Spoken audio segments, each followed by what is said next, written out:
ఓం నమో భగవతే శ్రీరమణాయ. అందరికీ నమస్తే. శ్రీరమణీయం ఛానల్కి స్వాగతం. భగవాన్ శ్రీరమణుల జీవిత విశేషాలు 21వ భాగం. 18-11-1907లో అరుణాచలేశ్వరుని బ్రహ్మోత్సవాల సమయంలో 2 అద్భుతాలు జరిగాయి. అయితే ఈ 2 అద్భుతాలు ఏమిటి? ఆ 2 అద్భుతాలకు ఒకే వ్యక్తి ఎలా కారణమయ్యాడు? ఆ 2 అద్భుతాల వల్ల ఆ వ్యక్తి మనోరథము ఎలా సిద్ధించింది అన్న విషయాల గురించి ఈ భాగంలో తెలుసుకుందాం. 1907లో దైవ ప్రేరణచే సాధనలో ఉన్నత స్థాయిని పొందుటకు శ్రీ కావ్యకంఠ గణపతుల వారు అరుణాచలంలోని నైరుతిలింగ స్థానమున గాఢధ్యానములో మునిగారు. అరుణాచలేశ్వరుని ఆలయ ధ్వజారోహణ కోలాహల ధ్వనులతో కృత్తికోత్సవము అనగా బ్రహ్మోత్సవం ప్రారంభమైనదని, ఆ కోలాహల శబ్దములచే తన ధ్యానము వారం రోజులు గడిచిందని గ్రహించారు. ఈ ఉత్సవాలలో ప్రతి రాత్రి రథముపై శక్తీశ్వరుల ఉత్సవ విగ్రహములు ఉంచి ఊరేగించి తిరిగి ఆలయమునకు రథమును తెచ్చేవారు. అరుణాచలుని రథము దేశములో మరెక్కడా లేని పెద్ద రథము. 14 అంతస్తులతో 14 లోకములకు ప్రతీకగా నిలుస్తుంది. ఈ రథమున ఊరేగినప్పుడు అరుణాచలేశ్వరుని వైభవము 14 లోకములు అధిష్ఠించినట్లుగా కన్నుల పండువగా ఉంటుంది. దీనిని దర్శించుటకు వేలాదిగా భక్తులు ఆ సమయంలో అరుణాచలం చేరుకుంటారు. ఉత్సవాలు 6 రోజులుగా కన్నుల పండువగా వైభవోపేతంగా జరుగుతున్నాయి. ఆ రాత్రి దేవుని రథము క్షేత్ర పర్యటన ముగించుకొని ఆలయం వైపు పోయే సమయంలో వేద పాఠశాలకు అన్నదాన సత్రమునకు మధ్య పలకరాళ్లచే వేయబడిన చదునైన దారి మధ్య హఠాత్తుగా రథము ఆగింది. ఎవరో కదలకుండా పట్టుకున్నట్లుగా. భక్తులు ఎంత ప్రయత్నించినను ఒక్క ఇంచు కూడా ముందుకు గాని వెనుకకు గాని రథం కదలడం లేదు. ప్రజలందరూ సుమారు రాత్రి 10 గంటల నుండి అర్ధరాత్రి వరకు తీవ్ర ప్రయత్నాలు చేసి అలసిపోయి ఏమి చేయాలో తోచక రథమును వదిలి 10 మందిని రథమునకు కాపలా ఉంచి పూజార్లు, వాద్యగాండ్రు, ప్రజలు తమ తమ ఇండ్లకు పోయారు. మరునాడు ప్రయత్నించవచ్చుననే ఆలోచనతో. ఆ సమయంలో నైరుతిలింగ స్థలమున అర్ధరాత్రి వరకు ధ్యానం చేసి నిద్రపోవుచున్న గణపతి మునికి ఒక స్వప్నముచే హఠాత్తుగా మెలకువ వచ్చింది. ఆ స్వప్నమేమనగా అరుణాచల ఆలయంలోని పెద్ద పూజారి రామలింగ శివార్చకుడు కనిపించి ఆచార్య అని పిలిచి రథము ఆగిపోయిన విషయమును వివరించి, మీరు వచ్చిన గాని కదలనని భగవంతుడు చెప్పుచున్నాడు, కనుక మీరు రావలను అని ఈశ్వర సందేశమును చెప్పి మాయమయ్యారు. గణపతులు ఉత్సాహంతో వెంటనే లేచి తాను ఇంతవరకు విన్నది చూసినది స్వప్నమని భావించి స్వప్నమునందలి ఈశ్వర సందేశమును విని తన దీక్షను విడువవలనా వద్దా అన్న సందేహంతో తనలో తాను ఆలోచిస్తూ ఉండగా మరలా వెంటనే ఈశ్వరుడు నిన్ను పిలుచుచున్నాడు అనే అశరీరవాణి చాలా స్పష్టంగా వినిపించింది. ఆ పిలుపు విన్న వెంటనే ఈశ్వరుని దగ్గరకు వెళ్ళాలన్న ఉత్సాహంతో వాసిష్ఠులు లేచి ఉత్తరీయమును కూడా కప్పుకొనడం కూడా మరచి తన తపోగది వాకిలి కూడా వేయకుండా వెలుపలికి వచ్చి వేగంగా అరుణాచలంలోని దేవుని రథము దగ్గరకు వెళ్ళారు. అప్పుడు రథము దగ్గర లాగేవారు ఎవరూ లేరు. ఏమి చేయాలో అని ఆలోచిస్తూ ఉండగా ఆ రథానికి కాపలా ఉన్న వారి వలన జరిగిన విషయమంతా తెలుసుకొని రథముపైన ఆసీనులైన అరుణాచలేశ్వరునికి ఎదురుగా నిలిచి, తండ్రి, నేను ఇది కలయా నిజమా అనే సందేహ స్థితిలో ఉన్నాను. రథమును లాగేవారెవరూ లేరు. ఉదయం అందరూ వచ్చిన తరువాత వచ్చి మరలా మిమ్ములను దర్శించుకుంటాను. ఇప్పుడు నేను నా తపోస్థలమునకు పోవుటకు అనుమతి ఇవ్వమని విన్నవించుకొనగా అనుమతి పొందిన వాని వలె మరలా తన తపోస్థలమునకు వెళ్ళారు గణపతి మునులు. తెల్లవారింది. అరుణాచలంలోని యాత్రికులు, భక్తులు, ప్రజలందరూ ఏ విధంగానైనా సరే రథమును కదిలించుటకు ప్రయత్నిస్తున్నారు. వారి ప్రయత్నములన్నీ ఫలించడం లేదు. 7వ రోజు రథము కోవెలలోనికి వెళ్తేనే 8వ రోజు ఉత్సవాలు ప్రారంభము కావు. మధ్యాహ్నము 12 గంటల్లోపు రథము కదలకపోతే ప్రాయశ్చిత్తములు చేయవలసి వస్తుందని పూజారులు, ఆలయ అధికారులు భయపడుతున్నారు. స్వామి రథము ఎందుకు కదలడం లేదు, దైవ నిర్ణయం ఏమై ఉంటుందోనని భక్తులు అనేక విధాలుగా ఆలోచిస్తూ తమ ప్రయత్నాలు చేస్తూనే ఉన్నారు. అయితే ఆ రోజు ఎందుకో వాసిష్ఠుల వారికి సూర్యోదయం అయ్యే వరకు మెలకువ రాలేదు.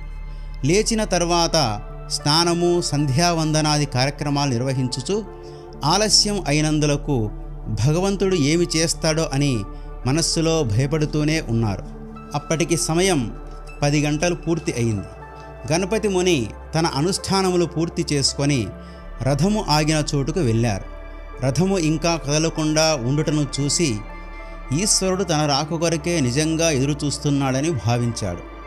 ఈ ఆలోచన మనస్సునందు కలిగిన వెంటనే వాసిష్ఠునికి ఒళ్ళంతా గగుర్పాటు కలిగింది. వెంటనే రథమును సమీపించి రథాన్ని లాగేవారిని ఒక్క క్షణం ఆగమని చెప్పి రథము పైనున్న దేవునికి ఎదురుగా సాష్టాంగ నమస్కారం చేసి లేచిన తరువాత, తండ్రి, నీ ఆజ్ఞ మేరకు వచ్చాను, ఇంక నీ రథమును కదులునట్లు అని విన్నవించుకొని ఒక ప్రక్కగా వెళ్ళారు. గణపతుల వాక్యము విని అక్కడి వారు రథమును లాగుటకు ప్రయత్నించగా రథము ఉన్నపాటుగా అన్ని చక్రములు బెత్తెడెత్తుగా ఒక్క గెంతు గెంతింది. వాసిష్ఠుని రాకకు సంతోషించినట్లుగా ప్రజలందరూ కూడా జయజయధ్వానాలు పలికారు. అనాయాసంగా రథము కోవెల్లోనికి ప్రవేశించింది. రథము కదిలిన వెంటనే స్వామికి నమస్కరించి గణపతి ముని అక్కడి నుంచి తన తపోస్థలమునకు బయలుదేరారు. విశ్వనాథయ్యర్ అనే వ్యక్తి వీరిని అనుసరించి వీరిని తన ఇంటికి ఆతిథ్యమును స్వీకరించుటకు రమ్మని కోరారు. గణపతికి ఆహారం తీసుకోవడం ఇష్టం లేకపోయినప్పటికీ నీరసంగా ఉండడంతో, అది కూడా పండుగ రోజు కావడంతో దేవుని ప్రసాదంగా భావించి కొంచెం పాయసాన్ని స్వీకరించారు. తరువాత గణపతులు ఈనాడు అరుణాచలేశ్వరుడు చూపిన అద్భుత విషయం ఏమై ఉంటుందా అని ధ్యాన నిమగ్నుడయ్యారు. అప్పుడు గణపతులకు మనస్సులో ఈ విధంగా స్ఫురించింది: స్థూల శిరస్సు వలన నీవు అంతయు తెలుసుకోగలవని ఇంతకుముందు కాశీలో దుర్గా మందిర యోగి చెప్పిన మాట గుర్తుకు వచ్చింది. బ్రాహ్మణ స్వామియే స్థూల శిరస్సని వాసిష్ఠులు ఇంతకుముందే గుర్తించినందువల్ల బ్రాహ్మణ స్వామిని 1903లో కలిసినప్పటి విషయాలు జ్ఞప్తికి వచ్చాయి. అయితే అప్పుడు గణపతులు బ్రాహ్మణ స్వామికి కాషాయదండ కమండలాలు లేవు కాబట్టి సన్యాసి కాడు, యజ్ఞోపవీతం కూడా లేదు కాబట్టి బ్రహ్మచారి కూడా కాడు, తత్వజ్ఞుడు ఇలా అనాచారంతో ఉంటాడా అని బ్రాహ్మణ స్వామి విషయంలో అప్పుడు అంత శ్రద్ధ వహించలేదు. అయితే ఇప్పుడు ఈ బ్రాహ్మణ స్వామి పుట్టుకతోనే కుమారస్వామి అంశగా నాకు తోస్తున్నది. కాబట్టే తెల్లని కౌపీనము వీడక తన నిత్య బ్రహ్మచర్యాన్ని ప్రకటిస్తున్నారు. సన్యాస ఆశ్రమ ధర్మములను, బాహ్య వేశ్యములను చూచుట వల్లనే కదా ఇంతవరకు వీరి పాదపద్మములను ఆశ్రయించకుండా కాలాన్ని వృధా చేసుకున్నాను. భగవంతుని నిర్ణయం ఆ విధంగా ఉండవచ్చును.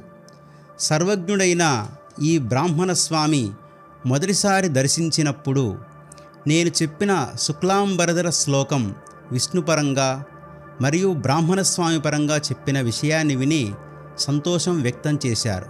అంతే తప్ప నాకు వారు మరి ఏమీ చెప్పలేదు, లేదా చెప్పదలుచుకున్నా కూడా భగవంతుడు అతని వాక్కును బయటకు రాకుండా చేసి ఉండవచ్చునని భావించాడు. ఆహా, నేడు తెలిసింది, నన్నొక దిక్కున పుట్టించి, ఎందుకంటే గణపతి మూలవారు కూడా కాశీ డుంఠి విఘ్నేశ్వరుని అనుగ్రహము చేతనే జన్మించినవారు. అతనిని ఒక దిక్కున పుట్టించి మేమిద్దరము అరుణాచలమునకు ఆకర్షింపబడి నా గృహస్థ ధర్మము తీరే వరకు నా బుద్ధిని అణచినట్లు ఈశ్వరుడు అతని వాక్కును అణిచి ఉంచి ఈరోజు రథము ఏ విధంగా కదిలిందో అలాగే అతని వాగ్రథము కదులుటకు నన్ను నియమించి నా వలన అతని వాక్కు నుండి లోకమును ఉద్ధరించు దివ్యోపదేశము లోకమునకు అందించాలని సంకల్పించి ఉండవచ్చు.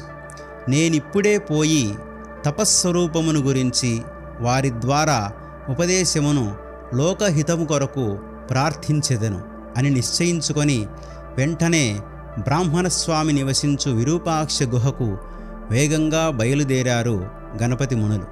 ఆ సమయంలో తనకు ఆతిథ్యమిచ్చిన విశ్వనాథయ్యర్ను కూడా మరిచిపోయారు. తన గదికి తలుపు కూడా వేయకుండా దివ్యావేశం పొందిన వాని వలె మిట్ట మధ్యాహ్నము మండుటెండను సైతం లెక్క చేయక కొండపైన కొంచెం దిగువలో ఉన్న విరూపాక్ష గుహను సమీపించారు వాసిష్ఠ గణపతులు. దారి పొడవునా భగవంతుని అనుగ్రహాన్ని అర్థిస్తూ వెళ్ళారు. అక్కడికి చేరిన వారికి అన్ని అనుకూలతలే సంభవించాయి. ఆ రోజు అరుణాచలంలో ఉత్సవం జరుగుతున్నప్పటికీ బ్రాహ్మణస్వామిని విశేషంగా దర్శించే భక్తులు ఎవ్వరూ అక్కడ లేరు.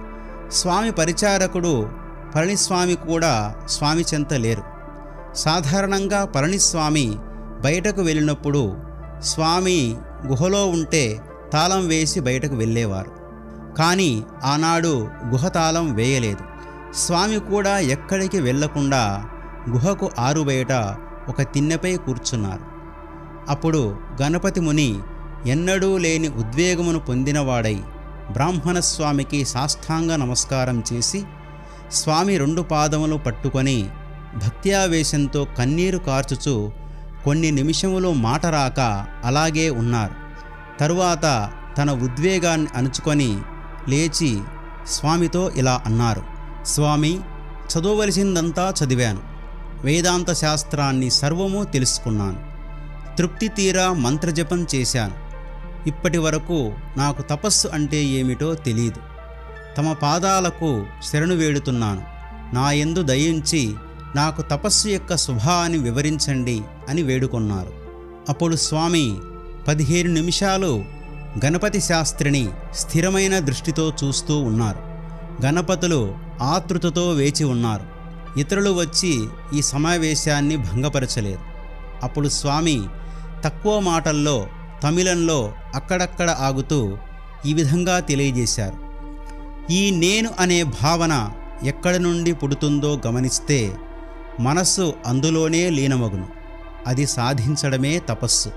మంత్రజపం చేస్తున్నప్పుడు మంత్రనాదం ఎక్కడి నుండి వస్తుందో గమనిస్తే మనస్సు అందులోనే లీనమగును. అదే తపస్సు. బాగా తప్పించి ఉన్న గణపతి శాస్త్రి మనసుకు ఈ మాటలు అమృత వర్షంలాగా అనిపించింది. వేదకాలం తరువాత అనుగ్రహంతో కూడినట్టి ఉపదేశం ఇదొక్కటే. మోక్షానికి సరికొత్త మార్గం చూపించారు. ఇటువంటి మార్గాన్ని ఇదివరకు ఎవ్వరూ చూపించలేదు, ఉపదేశించలేదు. ఈ విద్యను ప్రథమంగా యోగీశ్వరుడైన స్వామి మానవ ప్రయత్నానికి ప్రతిరూపమైన గణపతి శాస్త్రికి ధర్మక్షేత్రము, జ్యోతి నిలయమైన అరుణాచలంలో శాస్త్రిగారు చేసిన జపరూప సేవకు సంతోషించి ఇచ్చారు. తరువాత ఈ ఉపదేశం శిష్యకోటికి, ముముక్షుకోటికి, ప్రపంచానికి లభించింది. స్వామి యొక్క అద్భుతమైన ఉపదేశమును విని ఆనందభరితుడై అప్పుడు ఆహా, కాశీ దుర్గామందిరయోగి చెప్పిన వాక్కు ఇప్పటికి ఫలించింది. ఈ స్వామి భగవాన్, మహర్షి అన్న పదములకు నిదర్శనంగా కనిపిస్తున్నారు. ఈ మహానుభావుని అసలు పేరును తెలుసుకొని దానిని తారక జపముగా చేసి నాకున్న ఆగమశాస్త్ర పరిజ్ఞానంతో నా గురువునకు మంచి పేరును నామకరణముగా చేసి గురుకట్నముగా బహూకరించాలని నిర్ణయించుకున్నారు గణపతుల వారు. స్వామి సేవకుడైన పళనిని గుర్తించి స్వామి యొక్క అసలు పేరు తెలుసుకొని వెంకటరామన్లోని వెంకట అనే విశేషణాన్ని తీసి రామన్ అనే దానిని రమణ అనే రమ్య నామముగా మార్చి చూడగా రమణ అనే పేరు అతనికి ఎంతో ఆనందాన్ని కలిగించింది. తరువాత భగవాన్, మహర్షి అనే బిరుదాలను అటూ ఇటుగా చేసి భగవాన్ శ్రీ రమణ మహర్షి అన్న పేరును స్వామికి స్థిరమయ్యే విధంగా శ్రీ రమణ పంచకము అను శ్లోకరత్నములను రచించి గురువును సమీపించి దాని అర్థమును తమిళంలో స్వామికి విన్నవించి తరువాత సాష్టాంగ నమస్కారం చేసి మీరిది స్వీకరించి నన్ను ఆశీర్వదించండి అని వేడుకొని స్వామి హస్తమందు శ్రీ రమణ పంచకమును ఉంచారు. అప్పుడు స్వామి సరే నాయనా అని రమణులు దానిని స్వీకరించి వారిని ఆశీర్వదించి దానిని భద్రపరచమని పళనిస్వామికి ఇచ్చారు. అది పళనిస్వామి తీసుకున్నాడు. అంతవరకు గణపతి మునులవారు స్వామి ఉపదేశం పొందిన విషయం పళనిస్వామి అక్కడ లేకపోవడం చేత గమనించలేదు. స్వామి పేరును అడిగిన గణపతిని ఎవరో భక్తులని అనుకున్నాడు. తరువాత గణపతుల వారు శ్రీ రమణ పంచకమును రచించుట, దానిని స్వామికి సమర్పించుట, దానిని గ్రహించి వారిని స్వామి ఆశీర్వదించుట, స్వామి దానిని పళనిస్వామితో దాచమని చెప్పుట, ఈ విషయాలన్నీ గ్రహించి పళనిస్వామి ఆశ్చర్యచకితుడయ్యాడు. ఎందుకంటే ఇంతవరకు తన స్వామి మాట్లాడడం అతడు ఎన్నడూ వినలేదు. కానీ ఈనాడు తన స్వామి మౌనం విడిచి మాట్లాడుతున్నాడు అన్న విషయం గమనించగానే అతడు సంతోషభరితుడయ్యాడు. ఆ ఆనందంలో తన్ను తాను మరిచిపోయాడు. వెంటనే గుహను వదిలి అరుణాచలం ప్రవేశించి అందరి భక్తులతో బ్రాహ్మణ స్వామి మౌనమును విడిచిన విషయాన్ని అందరికీ తెలియజేశాడు. ఎవరి వలన అని ప్రశ్నించేవారికి ఎవరో నాయన వలన అని సమాధానమిచ్చి గ్రామంలోని ఆలయంలోని ప్రజలందరికీ చాటింపులాగా అందరికీ తెలియజేశాడు. అద్భుతమైన ఈ వార్తను విని భక్తులు, ప్రజలు ఆనాడు జరిగిన అరుణాచలుని రథము కదిలిన అద్భుతముతో ఎంత సంతోషం పొందారో, బ్రాహ్మణ స్వామి యొక్క వాక్ రథము కూడా కదలుటను వారు ఎంతో సంతోషించారు.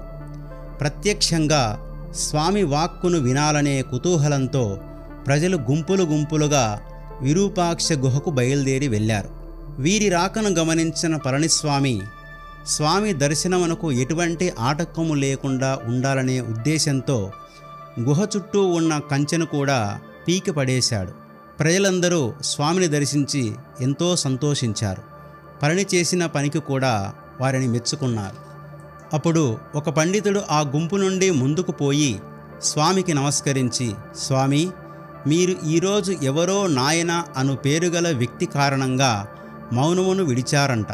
మీ దీక్ష విరమించటకు కారణమైన ఆ సత్పురుషుడెవరు, ఎక్కడున్నారని అడుగగా అప్పుడు స్వామి వాసిష్ఠ గణపతిని చూపి, ఇదిగో నాయన అని సమాధానమిచ్చారు. అరుణాచలేశ్వరుని రథము కదులుట మరియు బ్రాహ్మణస్వామి వాగ్రథము కదులుట అనే రెండు అద్భుతాలు ఒకే రోజు జరుగుటకు కారణమైన వ్యక్తి ఇతడేనని గ్రహించి సంతోషంతో వారికి నమస్సుమాంజలు సమర్పించారు అక్కడికి చేరుకున్న భక్తులందరూ. అప్పుడు గణపతి మునులు ఆ ప్రజలను ఉద్దేశించి, మీకందరికీ నేనొక రహస్యమును చెప్పుచున్నాను, సావధానంగా వినండి. ఈ స్వామి లోకగురువుగా అవతరించిన దివ్యమూర్తి అని వీరు నాకిచ్చిన ఉపదేశమును బట్టి గుర్తించాను. ఈతనికి భగవాన్ శ్రీ రమణ మహర్షి అనే నామకరణం చేశాను. కనుక మీరందరూ ఇకపై బ్రాహ్మణ స్వామి అని కాకుండా భగవాన్ అని పిలువవలనని ఆజ్ఞాపించి వారిచ్చిన ఉపదేశ సారాన్ని వారందరికీ వివరించారు. ఆ రోజు రాత్రి గణపతులు వారి తండ్రికి మరొకటి భార్యకు లేఖలు రాశారు. అందులో స్వామిని గురువుగా పొందిన విధానాన్ని, స్వామిని ఎలా పిలవాలో లేఖలో శాసించి, మరియు భార్యను శిష్య సమేతంగా వచ్చి రమణులకు శరణాగతి చెందమని ఆమెను ఆజ్ఞాపించారు. గణపతుల ఆజ్ఞానుసారము వారి భార్య శిష్య సమేతంగా వచ్చి స్వామిని గురువుగా స్వీకరించి శరణాగతి చెందారు. ఈ విధంగా 18, 11, 1907లో స్తంభించిన అరుణాచల రథము కదిలింది. అలాగే బ్రాహ్మణ స్వామి వాగ్రథము కదిలింది. అలాగే వాసిష్ఠ గణపతి ముని మనోరథము నెరవేరింది. మరియు భగవాన్ శ్రీరమణుల అవతార లక్ష్య కార్యక్రమం కూడా ప్రారంభమైంది. శ్రీ భగవానుల ఆశీస్సులు మనందరికీ లభించాలని కోరుకుంటూ, ఈ కంటెంట్ కనుక మీకు నచ్చినట్లయితే లైక్ చేయండి, షేర్ చేయండి. భగవాన్ శ్రీ రమణ జీవితానికి సంబంధించిన మరిన్ని విషయాలు తెలుసుకోవడానికి ఈ ఛానల్ని సబ్స్క్రైబ్ చేసుకోండి. అమూల్యమైన మీ అభిప్రాయాలను కామెంట్ల రూపంలో తప్పక పంపించండి.